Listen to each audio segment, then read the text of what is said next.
Libertad es. El Cuerpo Académico Democracia, Sociedad Civil y el Sistema de Radio y Televisión Intermedia de la Universidad de Guanajuato presentan Libertad es. Un espacio donde la opinión se hace sonido. Comenzamos. Bienvenidos a Libertades, estimados radioescuchas, estimados televidentes de TVUG. Es un gusto estar nuevamente con ustedes en Libertades y como saben todos ustedes estamos en pleno proceso electoral en México. Hay elecciones locales, federales, 15 entidades van a renovar gobernaturas para el día de hoy tenemos a excelentes invitadas e invitado para que nos hablen de los detalles del proceso electoral a nivel federal y a nivel local de la organización electoral. Tenemos a 3 consejeros locales del INE, a Wendy Muñoz Gómez. Wendy, bienvenida, muchas gracias por estar con nosotros. Muchas gracias a ti, Jesús, muchas gracias por el espacio y muchas gracias por el auditorio. Saludos al auditorio. Muchas gracias, Wendy. También está con nosotros el consejero Rosendo Arronis Martínez. Rosendo, bienvenido. Hola, Jesús, muy buenas tardes. Igualmente, muy agradecido por esta oportunidad que, como bien lo dices, estamos en plena recta casi final de las elecciones. Estamos en un tiempo electoral muy importante y, bueno, pues es muy bueno hablar de este tema ahorita, ¿no? Es un tema muy actual. Y muchas gracias. Saludos al auditorio también. Muchas gracias, Rosendo. Y también nos acompaña María Concepción Rangel Vázquez. Connie, muchas gracias por estar con nosotros. Muchas gracias. Gracias, Jesús. Buenas tardes a ti y a todo tu auditorio. Muchas gracias, consejera Connie. Para empezar y para siempre procuramos en este programa que hacerlo muy didáctico y para que la gente que no conoce de bien a bien cómo se organizan las elecciones, me gustaría que alguno de ustedes nos platicara qué hace un consejero electoral, qué hace un consejero electoral local del INE, cómo se elige, qué funciones tiene. No sé si alguien de ustedes nos quisiera platicar de ello. Si quieren empiezo. Bueno, nosotros somos elegidos por el Consejo General. Estamos divididos, hay consejos distritales que son, le llaman las delegaciones, ¿no? Los consejos distritales, como ustedes saben, el país está dividido en 300 distritos, que esta división se hace conforme a la población, ¿sí? Se divide entre 300 y se va conformando y la hace el Consejo General también, estos 300 distritos. Y son 32 consejos locales, que son uno por cada estado. En este caso, nosotros, cada consejo distrital son 6 consejeros ciudadanos, que son elegidos a su vez por los consejos locales. Hay 32 consejos locales que nosotros a su vez estamos conformados también por 6 consejeros y consejeras locales y a nosotros nos elige el Consejo General. Es como en escalada. El Consejo General elige a los consejeros y consejeras locales y el Consejo Local, en este caso le llaman también los órganos delegacionales. El Consejo Local elige a su vez a los consejeros distritales, consejeros y consejeras distritales. Así es más o menos. No sé si Rosendo quieras completar. Rosendo, te escuchamos. Sí, gracias. Sí, a mí me gustaría hablar un poco sobre qué es un consejero ciudadano, un consejero local, de dónde viene, de dónde parte los consejeros electorales, ¿no? No sé si algunos de ustedes recordarán, mucha gente del auditorio, por ser jóvenes, probablemente no recuerden cómo eran las elecciones anteriormente. Anteriormente las elecciones las tenía en la mano digamos, el partido o el gobierno que estaba en el poder, ¿no? Más o menos, bueno, no más o menos, ellos eran los que controlaban las elecciones, incluso desde antes de que se llevaran a cabo las elecciones, prácticamente ya se sabía quién iba a ser el ganador, ¿no? Es a partir de 1990 donde, por cambios que hubo en la Constitución, se elaboró el Código Federal de Instituciones y Procedimientos Electorales y nace el IFE. Se da la encomienda, se da la orden de crear un instituto que fuera confiable, que diera certeza, que fuera transparente, y nace el Instituto Federal el Instituto Federal Nacional. IFE. No, Instituto Federal Electoral, perdón. Estaba conformado, en aquel entonces había un presidente que era el secretario de Gobernación, es decir, el gobierno tenía en sus manos, pues, este organismo, ¿no? Y este organismo estaba conformado también por 6 consejeros magistrados. Estos 6 consejeros magistrados no pertenecían a ningún partido político, eran personas con un amplio reconocimiento a nivel profesional y a nivel académico. Tenían que ser abogados de profesión, no se admitía otro tipo de profesión, ¿no? Y eran propuestos por el presidente de la República.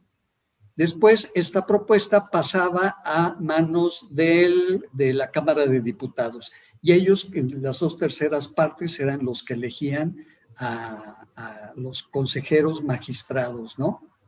En 1993 hay algunos cambios, pero es hasta el año de 1900, si mal no recuerdo, en 1994, donde ya se eligen los consejeros ciudadanos. Los consejeros ciudadanos se eligen en 1994 y entonces ya la ciudadanía empieza a tomar en sus manos pues las elecciones, aunque todavía el presidente era el secretario de Gobernación. En 1996 ya hay cambios en la ley electoral y entonces se le da más independencia a lo que es el IFE. Se le da más independencia, se le denomina o se le instituye como un organismo público descentralizado con personalidad y con patrimonio propio, ¿no? Los consejeros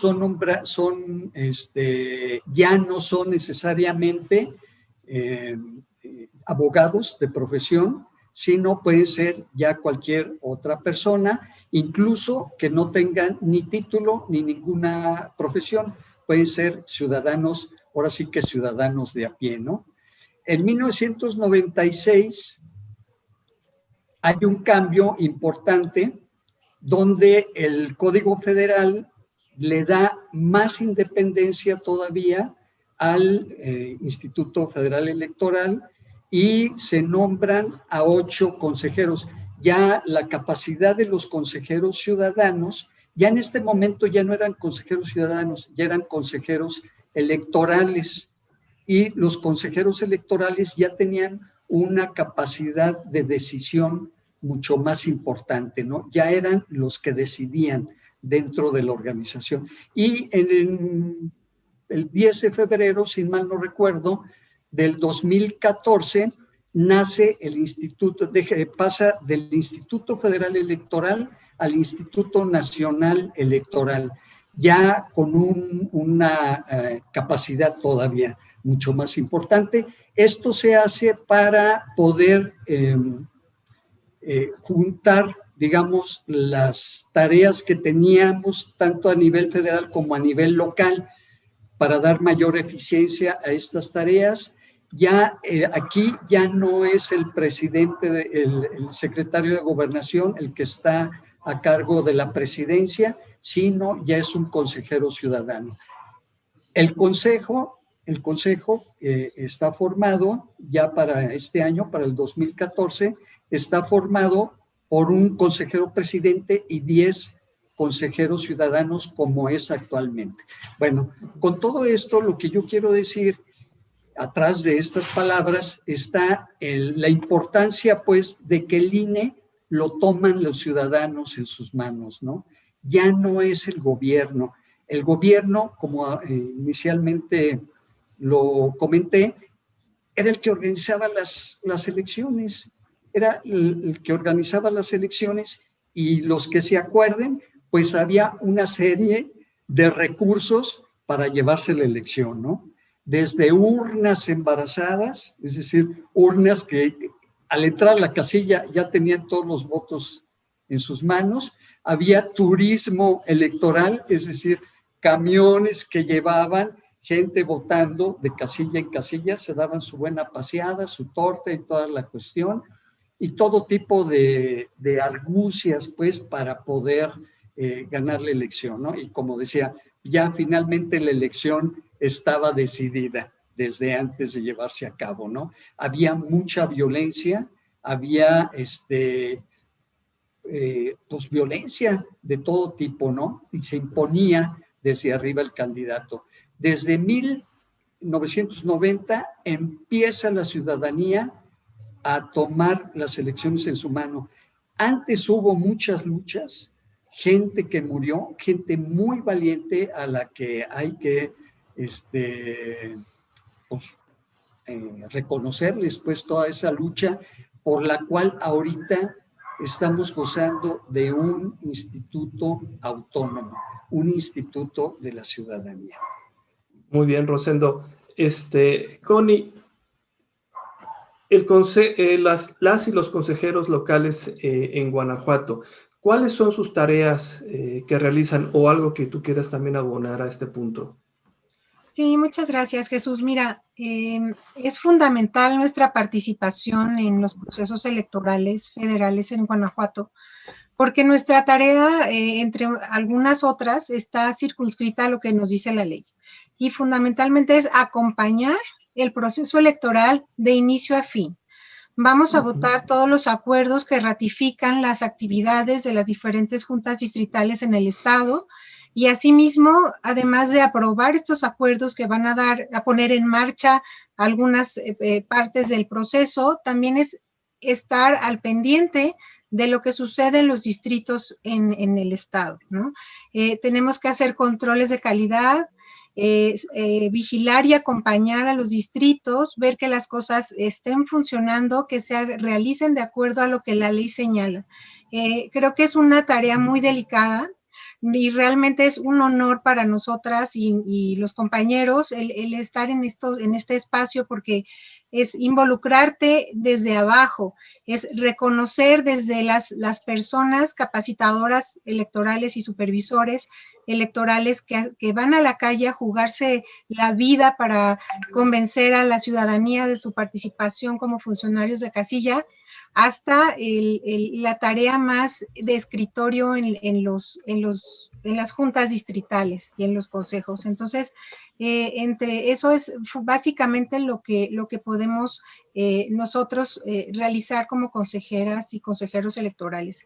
También podemos organizarnos pues para tener participación en la difusión de la cultura cívica y de la promoción del voto.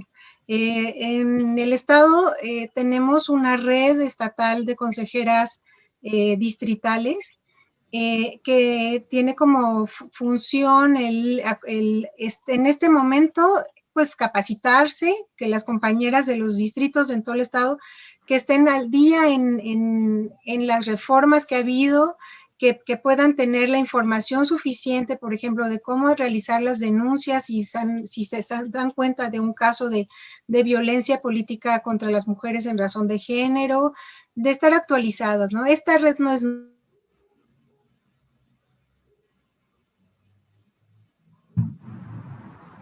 Creo que se interrumpió. Muy Adelante. completo, donde están ellas bien interesadas en participar. Entonces, tenemos tareas complicadas, digo complejas, no complicadas, complejas.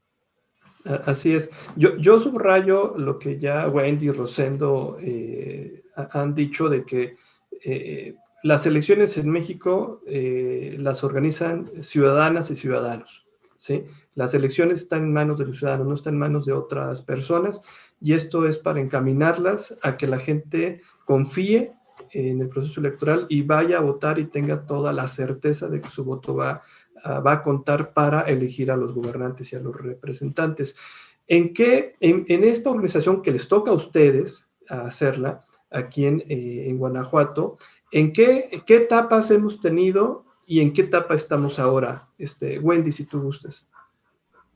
Sí, muchas gracias.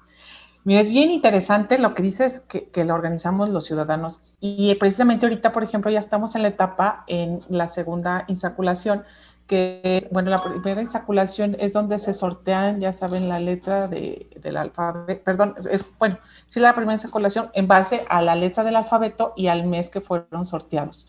Se corre por lista nominal un 13% de cada, digamos, de cada sección de ciudadanos. Y en eso, lo que tú dices, lo organizan los ciudadanos porque quienes van a contar los votos, quienes van a recibir la votación son nuestros vecinos, que esa es la idea. A mí se me hizo una idea excelente desde que nació el INE, el IFE, ahora INE, de que los ciudadanos sean, nuestros vecinos sean los que contamos los votos, ¿no? Entonces, ahí estamos en manos de los ciudadanos, eso es lo que hace. Ahorita estamos ya igual en la capacitación, ya se publicaron las listas. Primero lo que se hace, bueno, es primero seleccionar a los ciudadanos. ¿Quiénes van a ser los funcionarios de casilla? Ya que seleccionan, hay una selección de personal que también es por tiempo, o sea, es temporal la contratación, que son los famosos CAES y supervisores electorales, que son capacitadores electorales. Estos famosos CAES son todos estos personas, les llamamos también nuestros soldados del INE, que andan en las calles tocando puertas, invitando a la ciudadanía que salió elegida a que sea funcionario, a decirle qué es lo que tienen que hacer, etcétera.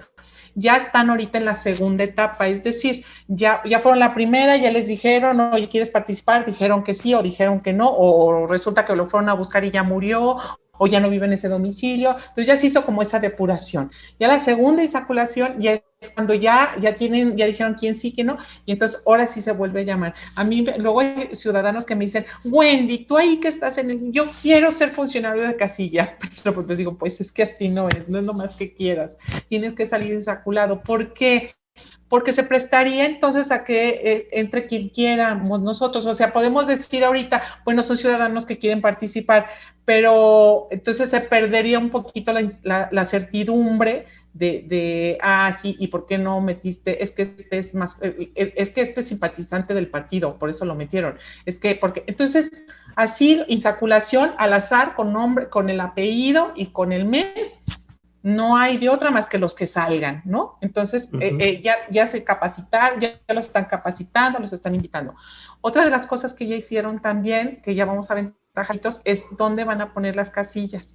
Con lo de la contingencia, pues antes podíamos, todos los que hemos votado, a veces son en cocheras de las casas muy chiquitas, muy pequeñitas, no había ningún problema. Pues ahora con la contingencia es un reto, porque lo primero que se pensó, por ejemplo, nosotros, como bien decía la consejera Connie, nosotros hacemos como verificaciones de controles de calidad. Entonces, a veces acompañamos a los distritos a ir a visitar a cuáles son los lugares donde van a estar las casillas para que estén en un lugar que cumplan con la ley. Entonces, era pues que sean espaciosos, que estén ventilados, que entren por aquí, salgan por allá, por la cuestión de la contingencia. O sea, es un doble, un triple esfuerzo. Decían, son unas elecciones complejas, porque aparte de que cada elección es más compleja, porque pues somos más, cada vez somos más, pero aparte es más compleja por la contingencia. Tienen que hacerse N cosas para estarnos cuidando. Entonces, ahorita vamos en que ya se publicaron ya los encartes de las casillas, ya pueden ver dónde va a estar su casilla ubicada según su sección, y se sigue capacitando a los ciudadanos que van a estar en en las casillas como funcionarios de casilla. Para no agarrar el micrófono, si quieres continuar. No, muy bien, Wendy. Le cedemos el uso de la voz a Rosendo para que también nos hable y abunde en los detalles del proceso electoral. Te escuchamos, okay. Rosendo. Sale, Jesús, muchas gracias. Sí, como decía Connie también, una de las funciones de los consejeros locales, tanto consejeros locales como consejeros distritales, es precisamente vigilar que todos los procesos se lleven a cabo adecuadamente, ¿no? Hay muchos candados, hay muchas formas para poder asegurar que las elecciones son limpias, son confiables, con toda la legalidad del mundo, ¿no? Hay muchos candados y para eso estamos los consejeros, para poder certificar que se esté llevando a cabo. También, como parte de la labor de los consejeros, es atender a los partidos políticos, porque dentro del consejo también están los partidos políticos, aunque los partidos políticos no tienen voz. Los que tenemos voz ahí son consejeras y consejeros, ¿no? Ahorita, como decía Wendy, estamos en la parte de la capacitación de los que van a ser los funcionarios de casilla. Acaba de pasar la insaculación, la segunda insaculación. La segunda insaculación consiste en aquellas personas que fueron elegidas para desempeñar el cargo de funcionario de casilla, ¿qué puesto van a ocupar? Y tiene que ver mucho, pues, con la escolaridad de las personas, ¿no? Y esto también se hace de una manera aleatoria, de una manera donde no interviene la mano humana, sino el mismo sistema que se hizo para esto, está sacando estos nombres, ¿no? Hay cuestiones muy interesantes, no me gusta hablar mucho de números, pero bueno, sí quiero mencionar que aquí en el estado de Guanajuato vamos a elegir 22 diputaciones de mayoría relativa, 14 diputaciones de representación proporcional, 46 presidencias municipales y alcaldías, 32 sindicaturas y 418 regidurías. Estamos hablando a nivel nacional, estos tres datos creo que nos da idea de lo que es la complejidad que decía Wendy ahorita, la complejidad de organizar unas elecciones. Las elecciones se están proyectando para más o menos 94 millones, 95 millones de ciudadanos potenciales, ¿no? Para esto se está haciendo la instalación, o ya se eligieron, como también lo dijo Wendy, la instalación de 164,500 casillas, que ya fuimos a verlas, que ya certificamos que tuvieran las condiciones adecuadas, tanto de espacio como de ventilación, etcétera, etcétera, y se eligieron, ya en esta segunda insaculación de la que hablaba, se eligió 1,450,000 funcionarios de casilla, que no fueron los únicos, porque para elegir esta cantidad se había nombrado, se les había mandado la invitación a 3 veces más esta cantidad, la del 1,400,000 funcionarios. Es un trabajo titánico, ¿no? Es un trabajo titánico, por eso el proceso es incluso adictivo, pero es un proceso muy bonito porque es algo que estamos haciendo toda la ciudadanía. Una de las herramientas que tenemos en la democracia, pues, es la votación. Entonces, tenemos este privilegio de tener unas votaciones confiables, organizadas por la ciudadanía, para la ciudadanía. Muchas gracias, Rosendo. Consejera Connie, ¿qué sigue en las siguientes etapas del proceso? o si quieres abundar en algo de lo que ya se ha dicho. Sí, yo, bueno, sí quisiera abundar un poquito en lo que comenta Chendo. Además de ser titánico esta actividad, es artesanal. A principios de año yo acudí a acompañar a un equipo de la Junta Distrital de San Miguel de Allende a visitar zonas rurales. Lo platicaba con un conocido y me decía, ¿cómo estuviste en zona rural? Y le digo, sí, visité de 9 de la mañana a 3 de la tarde, casi los límites con Querétaro, y ahí supe que no es nada sencillo armar una elección. Es caminos de brechas, caminos empedrados, caminos de terracería con baches, caminos de pavimento, y créanme, quiero que la ciudadanía sepa que la gente que arma una elección es gente bien valiosa y no es fácil. Entonces, creo que es importante valorar que lleguemos al final de un proceso.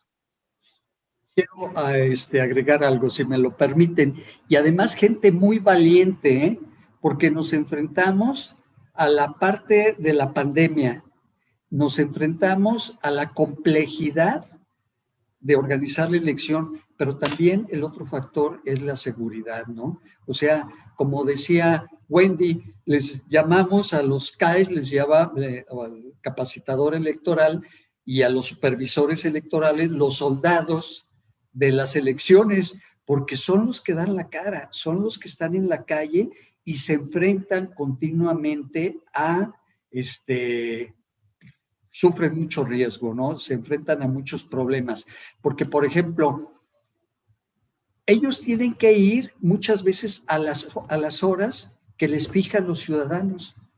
Si tienen que ir a capacitar al ciudadano y el ciudadano te dice, fíjate que yo nada más estoy a partir de las 10 de la noche, pues a las 10 de la noche va el CAE, a las 10 de la noche va el supervisor, y en regiones, Rosendo, en zonas muy peligrosas. Sí. Sí, tenemos que ir a una pausa. Sí. Para no cortarle la idea a nadie, si les parece, vamos a la pausa y continuamos hablando del proceso electoral. Regresamos en unos instantes. Sí, gracias. Libertad es. El Cuerpo Académico Democracia, Sociedad Civil y el Sistema de Radio y Televisión Hipermedia de la Universidad de Guanajuato presentan Libertad es. Un espacio donde la opinión se hace sonido. Comenzamos. Estamos de regreso en Libertades. Les recordamos que nos pueden seguir en las redes sociales. Nos encuentran en Facebook y en Twitter como LibertadesUG o @LibertadesUG. Continuamos platicando con Wendy Muñoz, Rosendo Arronis, Connie Rangel Vázquez, consejeras y consejero del Consejo Local del INE, quienes llevan la responsabilidad de que este próximo 6 de junio todas y todos podamos ir a votar por nuestros representantes y por nuestros gobernantes, que parece algo sencillo, tomar la credencial del elector y encontrar la casilla, pero atrás de ello hay todo muchísimo trabajo y de eso estábamos hablando. Wendy, ¿qué sigue en el proceso electoral? Bueno, ahorita ya lo que continúa, siguen las campañas, sigue ya la integración de las casillas, de que ya estén integradas, y ya con el cierre de campañas, termina la primera etapa del proceso y empieza la segunda etapa, que es la jornada electoral, que ya es a las 8 de la mañana, empieza la jornada electoral y termina hasta que se cierra la casilla. Entonces, bueno, ya todo el mundo conocemos, es lo que ya, eso sí, todo el mundo lo conoce, que es la jornada electoral, ¿no? Es todo el momento desde la apertura de casillas, si hay incidencias en las aperturas de casillas, recibir la votación, etcétera, hasta el cierre, ¿sí? Se supone que cierra a las 6, pero tiene que cerrar hasta que el último que haya llegado a las 6 termine de votar, la gente que está en la fila. Ahí termina ya la segunda etapa. Y después inmediatamente después, ya empieza la etapa del cómputo, ¿sí? que en este caso, como es una elección, luego ya nos dicen que no es pequeña, ¿verdad? Pero decimos pequeña porque nada más se elige a un poder a nivel federal, que son el poder, nomás son diputados, nomás es elección de los diputados. No hay ni senadores ni presidente de la República, entonces nada más son los diputados. Entonces, por ser así, aquí ya termina, son 3 etapas nada más, y esta etapa es ya el cómputo, ¿sí? Ya que se termina, el cómputo empieza desde los ciudadanos, que son funcionarios de casilla, la ciudadanía, los funcionarios de casilla, ciudadanos y ciudadanas, empiezan con el conteo, ya todo el mundo conocemos, se lleva a la sede del distrito, se entregan ahí ya el paquete electoral con las actas de los votos, y se hace un canto, le llamamos así, se cantan las cifras y se toman en cuenta de todas las casillas que hubieron y se publica, ¿no? Ese es un primer, digamos que es un primer resultado. Ese es un primer resultado. Después se descansa y el miércoles ya es el cómputo final. El miércoles a las 8 de la mañana se vuelven a sacar todos. ¿Qué es lo que sucede? Como el día de la jornada llegan los paquetes, hay un acta y ahí se ven los resultados, pero hay veces de que el funcionario se equivoca, el presidente Casilla, los funcionarios de casilla se equivocan y dejan el paquete cerrado y no dejan un acta fuera. Entonces, una casilla no tienes cómo saber cuánta votación hubo. No estás autorizado para abrir ahí ese paquete para ver cómo salieron los votos. Entonces, pasa en ceros, por decir algo. Entonces, realmente, ya el día del miércoles, que es cuando ya es el cómputo, pues todas esas casillas que hubo incongruencias, que a veces dicen, salieron 500 PRI, 300 PAN, 800, ay, espérate, si nomás eran 500 electores, ¿de dónde salieron tantos votos? Entonces, esa casilla, pues así se lee, pero entonces ese día hay que abrir ese paquete y hay que ver qué sucedió, ¿no? Y entonces, por eso el miércoles es cuando se hace otra vez el cómputo ya definitivo, por así decirlo.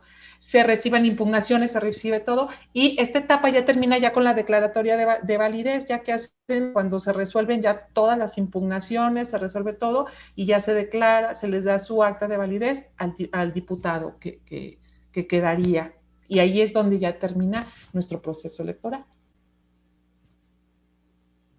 Rosendo, si quisieras abundar en este punto. Sí, Jesús, con mucho gusto. Más que nada me gustaría tocar el punto de la sanidad, para que la gente que vaya a votar vaya de manera segura, de manera confiada, ¿no? Ahorita se están llevando a cabo, después de la segunda insaculación, que ya se tienen a los funcionarios de casilla, simulacros. Estos simulacros es precisamente reproducir la casilla y las actividades que se llevan a cabo dentro de la casilla, como si ya fuera el día de la votación, ¿no? Y se ensayan todas las medidas de sanidad. Para empezar, no se va a permitir que voten 2 personas por casilla. Más de 2 personas por casilla. Es decir, no va a haber aglomeraciones dentro de una casilla. Votan 2 y luego entran 2 personas, ¿no? Todo mundo, lógicamente, tiene que tener su cubreboca, tanto funcionarios como los ciudadanos que van a votar. Sí. De preferencia que lleven su lapicito, su pluma, para que tachen las boletas, ¿no? No se van a tocar por parte de los funcionarios la credencial, sino que se va a hacer, se pone en la mesa y desde ahí se hace todo el trámite, ¿no? Aproximadamente cada 2 o 3 horas se va a estar sanitizando la casilla, pues para evitar todo tipo de contagio, ¿no? Entonces, va a haber medidas de sanidad muy fuertes, la gente que vaya confiada a votar.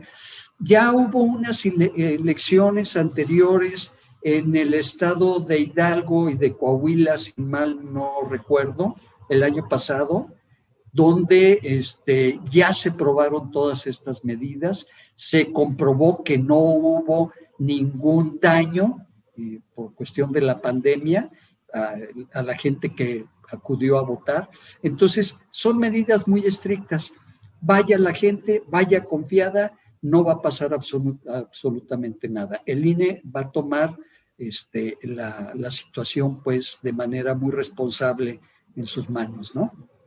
Gracias, Rosendo. Consejera Connie, va a haber entonces medidas de sanidad para que la gente no lo piense dos veces, que no lo dude, de que no se va a poner en riesgo en ningún momento su salud, ¿no? Con estas cosas que nos decía Rosendo, los ciudadanos tienen que poner de su parte, poniéndose su mascarilla, por ejemplo, ¿no? ¿Y qué otras cosas nos podrías decir de estas medidas o de lo que va a pasar este día? Sí, quiero ser muy enfática en lo que comenta Chendo. Realmente las medidas que se están tomando son muy serias y no están tomadas a la ligera. El Consejo General ha aprobado protocolos que son bajo los cuales se están llevando a cabo todas las actividades en los diferentes distritos y cómo se van a llevar a cabo el día de la jornada electoral. Entonces, estos protocolos nos garantizan que realmente se va a procurar y a buscar la sanidad de las personas que vayan a votar. Y nosotras que hemos estado acompañando este proceso, podemos darles a ustedes la garantía de que lo que hemos observado en los diferentes capacitaciones, simulacros y demás, han estado todas las actividades apegadas 100% a los protocolos de sanidad que ha aprobado el Consejo General. Entonces, yo quiero aconsejar a la ciudadanía, darles este mensaje, que acudan a votar el día de la jornada electoral, que no caigan en estos dichos, maldichos, ¿no? Sin fundamento, que atemorizan a la población de que no asistan. Realmente hay medidas muy, muy seguras y protocolos muy serios. No estamos haciendo las cosas al azar ni a ciegas, ¿no? O al tanteo, sino tenemos un equipo de salud, especialistas que son los que han apoyado al Consejo General a elaborar estos protocolos y a los funcionarios de cada junta distrital, que son los que aplican estos protocolos al pie de la letra. Creo que a los tres consejeros que estamos en este momento contigo, con tu auditorio, nos consta que realmente se han hecho las cosas apegadas a los protocolos. Y esto es, qué bueno que lo reafirmas y con esta contundencia, ¿no? De que se está tomando con toda la seriedad para que todas las y los ciudadanos vayan a votar sin ningún problema. Claro, habrá protocolos extras de los que comúnmente hay, pero es todo en aras de cuidar la salud, como lo que Wendy nos comentaba hace un momento, ¿no? De que incluso se procuró tener ya lugares de las casillas ventilados, ¿no? O sea, incluso eso habla de que con tiempo se han ido tomando las decisiones y las medidas pertinentes. Eso me parece muy bien. También, perdón, adelante, por último, adelante. Que estamos trabajando muy de la mano con la Secretaría de Salud, ¿no? La Secretaría de Salud está muy atenta también de la mano con el INE, en este tema de la seguridad de las personas que acudan a votar.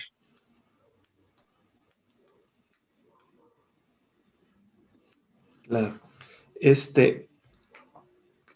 Hubo en abril de 2020, ahora quisiera hablar de este otro gran tema, reformas sobre la violencia política contra las mujeres en razón de género. Yo creo que también es un tema muy importante que lo abordemos el día de hoy. No sé, Wendy, si tú quieres empezar a hablar de este tema.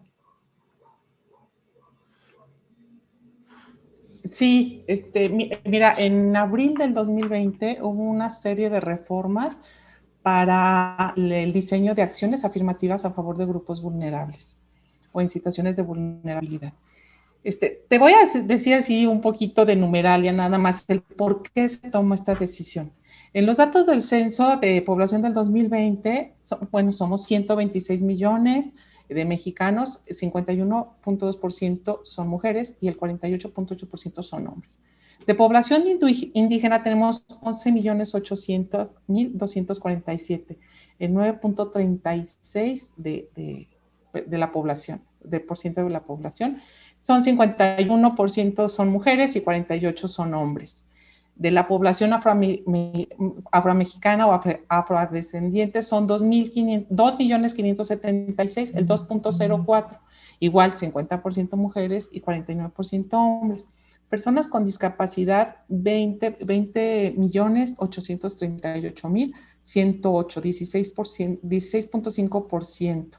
¿Sí? Personas con diversidad sexual o de la diversidad sexual, conforme a la encuesta sobre la discriminación de NADIS de 2017, el 3.2% de la población de 18 años y más se autoidentificó como no heterosexual, pero puede ser mayor.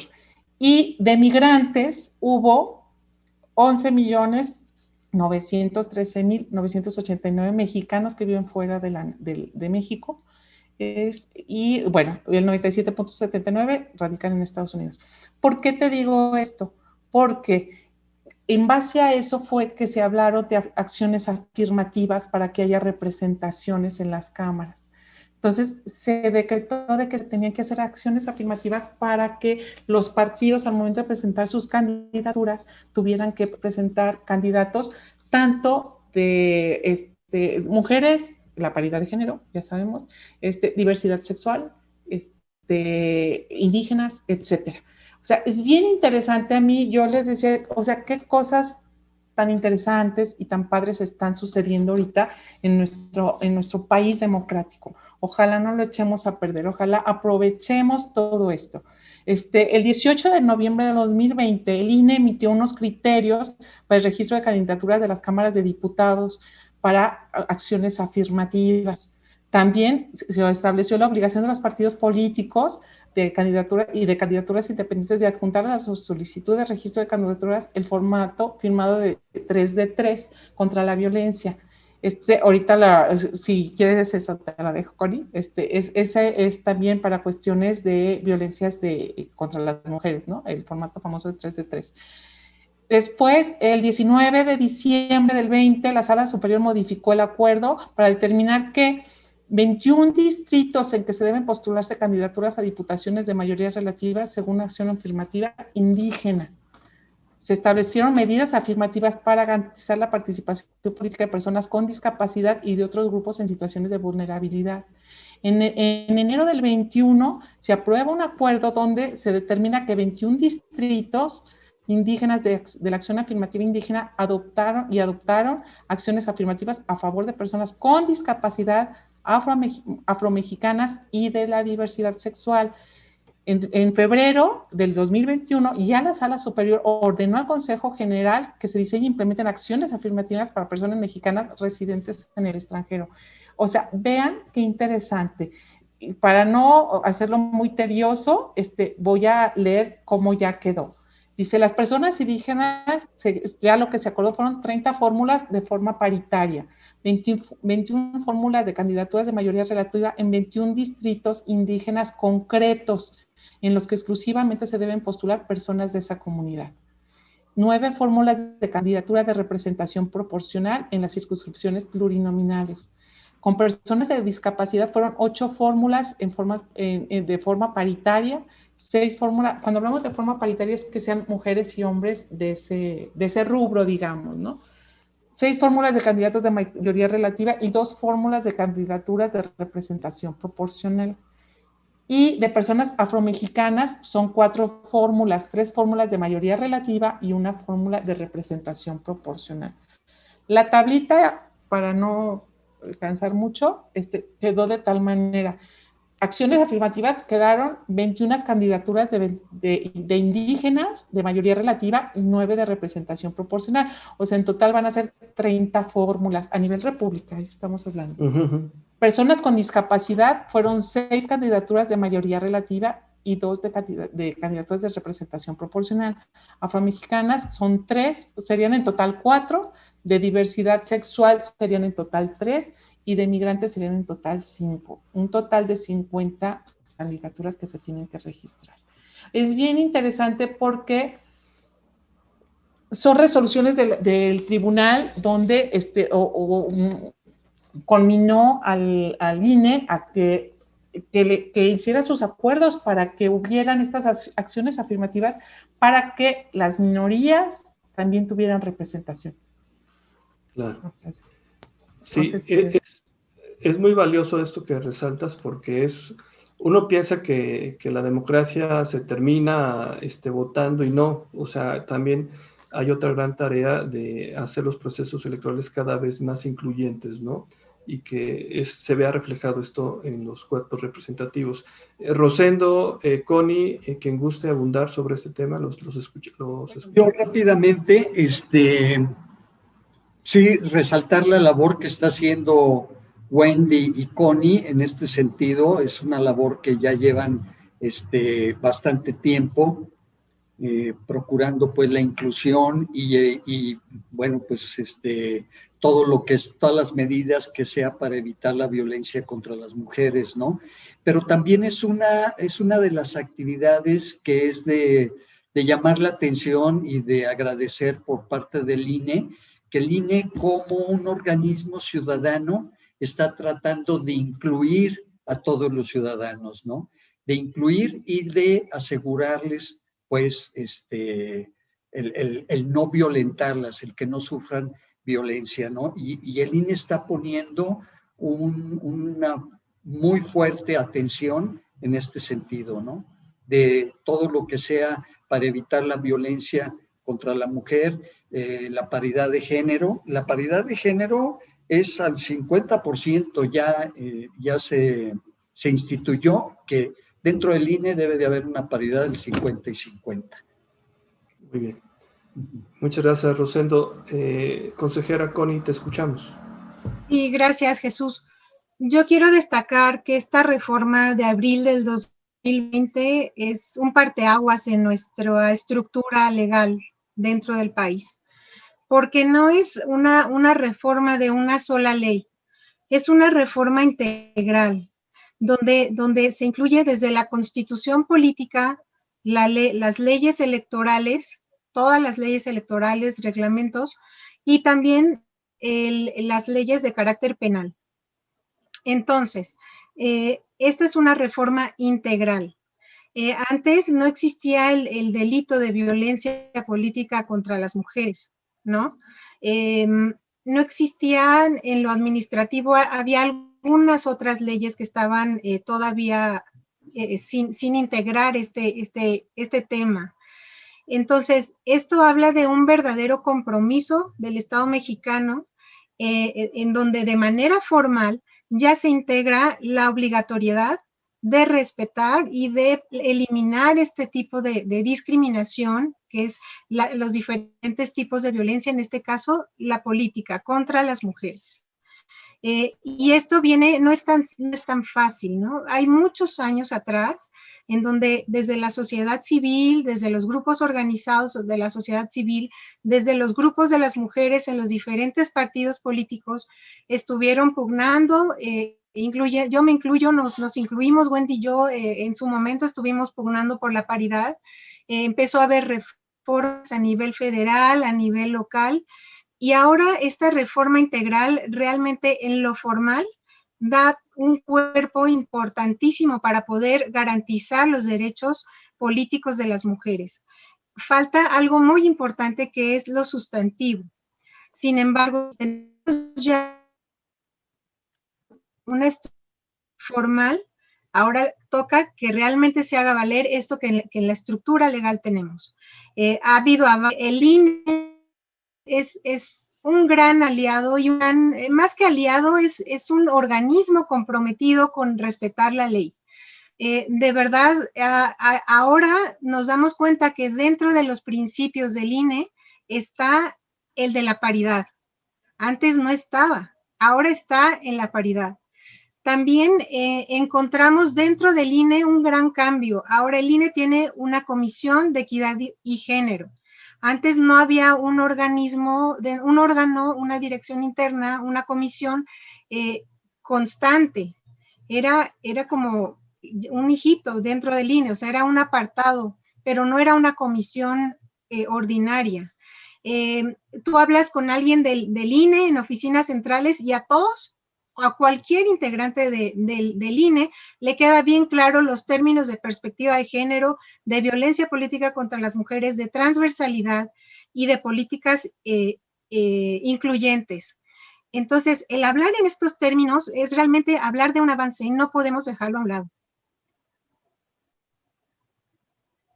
Sí, Connie.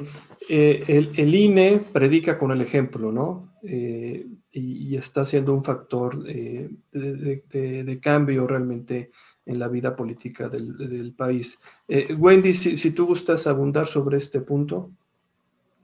Para explicar un poquito lo que es la violencia política contra las mujeres por razón de género, el otro día platicaba, o en una charla que había una magistrada de Sonora, platicaba un ejemplo típico de violencia política en contra de las mujeres, ella era una síndico en un ayuntamiento, porque no solamente es cuando son candidatas, sino también es, ya después, muchas veces, ya que están ejerciendo el cargo, también se les ejerce violencia, ¿no?, política contra ellas. Entonces, ella decía, es que yo quiero una comisión, ¿no? O sea, pues yo quiero trabajar, ¿qué comisión que me toca a mí? No, pues luego, no le hacían caso. Insiste, hasta que volteó, entonces le digo, órale, te vamos a dar una comisión. Tu comisión se llama ornamental. Tu comisión es de ornamento. Entonces dice, bueno, pues está bien, ¿y dónde va a estar mi oficina? ¿Dónde va a estar? O sea, pues como es de ornamento, pues ¿cómo ves si en los pasillos? Y sirve que lo arreglas bonito. O sea, imagina, o sea, esa situación, ¿no? Lo resolvió el tribunal, ¿verdad? Lógicamente lo sancionaron, etcétera, y los obligaron a otras cosas. Pero eso es la violencia política en contra de las mujeres. A veces, o sea, no es como dice Connie, que ya está en un ordenamiento. Y es mucho avance, mucho. Pero todavía falta la igualdad sustantiva. O sea, que realmente se dé esa igualdad, que realmente se nos respete, que realmente se nos dé nuestro lugar, todavía nos falta. Rosendo, Connie. Pues nada más comentar que en el Consejo Local también tenemos un vocal ejecutivo, un presidente del Consejo convencido de la necesidad de cumplir a cabalidad el tema de la igualdad y la equidad de género, y creo que esto pues sí debemos de considerarlo, ¿no? La verdad, cualquier propuesta que tenemos Wendy y yo es bien recibida y bien ejecutada por la Junta Local. Muy bien, muchas gracias, consejera. Se nos está acabando el tiempo, nos quedan aproximadamente 2 minutos. Yo cedería el uso de la voz a Rosendo, a Wendy, a Connie, para que nos dijeran unas últimas palabras. Adelante. Bueno, ya me adelanté. Bueno, nada más decir que el INE, ya vimos cuando nació el INE, pero es una institución que ha ido creciendo, que ha ido superándose de acuerdo a las circunstancias y seguirá creciendo. Seguramente todavía hay muchas cosas por resolver, hay muchas cosas por superar, pero el INE ha tomado los retos, ¿no? Y ahorita, con toda esta situación que se ha venido difícil, son oportunidades con las que crece el INE, ¿no? Y también decirle a los ciudadanos que no porque nosotros seamos los consejeros ciudadanos, la gente está aparte, que se acerquen a nosotros, porque el INE es de los ciudadanos. Bueno, yo rápidamente nada más invitarlos a votar, invitarlos, sí, como decía mi compañera y mi compañero, sí se está cuidando todos los protocolos, se está tratando de hacer todo correctamente para que no les podemos decir, no hay ningún riesgo, no se preocupen, porque pues bueno, si tú vas al súper, pues hay un riesgo, ¿no? Pero definitivamente se está cuidando hasta el último detalle para que no haya un riesgo. Entonces, vayamos a votar, defendamos nuestra institución, el INE es de nosotros, el INE es de los mexicanos, defendamos nuestra institución, por historia, defendámosla.